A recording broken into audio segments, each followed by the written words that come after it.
Bienvenue dans Même pas peur d'être moi, le podcast où on parle vrai. Pas de masque, pas de faux semblants, juste toi, moi et toutes celles qui en ont marre de s'oublier en cours de route.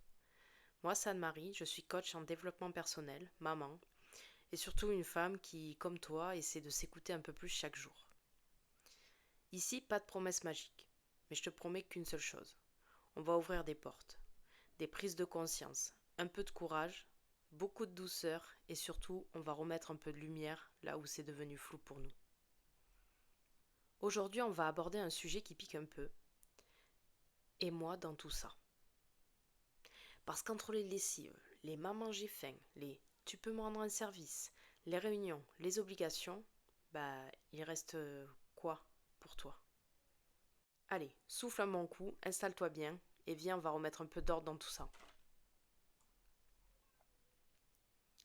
Alors oui, être maman, c'est beau. C'est puissant même. Mais soyons honnêtes, c'est aussi un rôle dans lequel on peut facilement se perdre. Combien de fois t'as dit j'ai pas le temps alors que tu l'offres à tout le monde, mais sauf à toi. Et puis ces moments où tu as rêvé d'un week-end toute seule, d'un projet à toi, d'un peu de silence, et bam, la culpabilité qui débarque sans prévenir.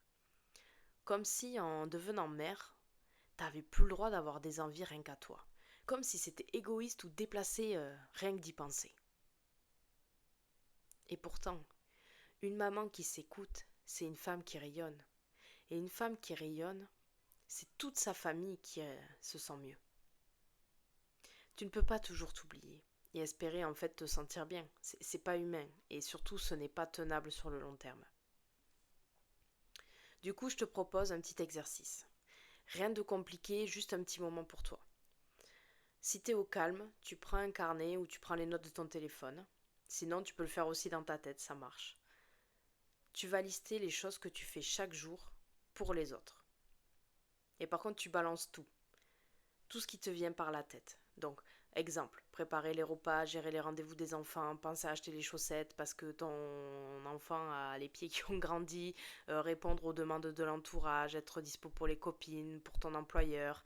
Enfin voilà, tu listes tout ce que tu fais dans une journée type pour les autres.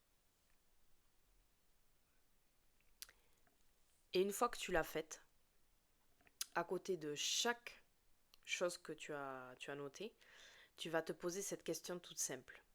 Et moi, à la place, j'aurais aimé quoi?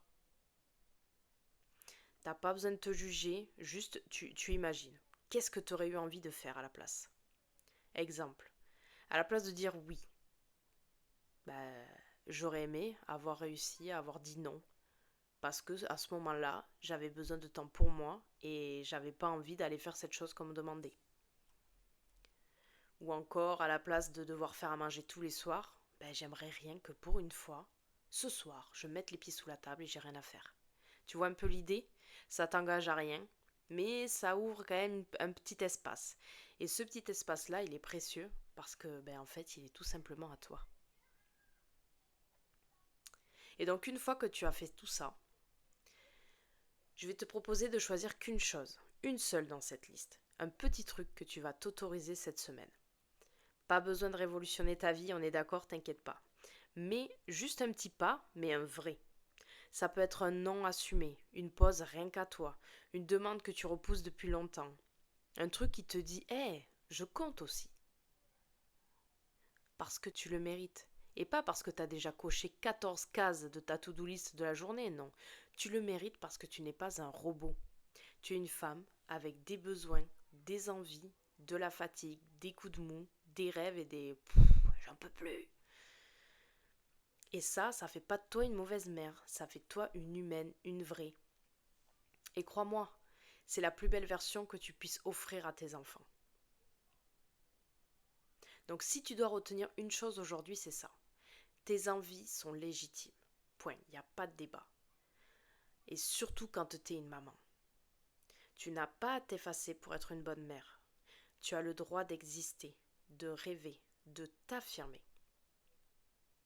Alors si cet épisode t'a fait du bien, partage-le à une maman que t'aimes fort, ou poste-le en story, une phrase qui t'a vraiment touché dans ce podcast.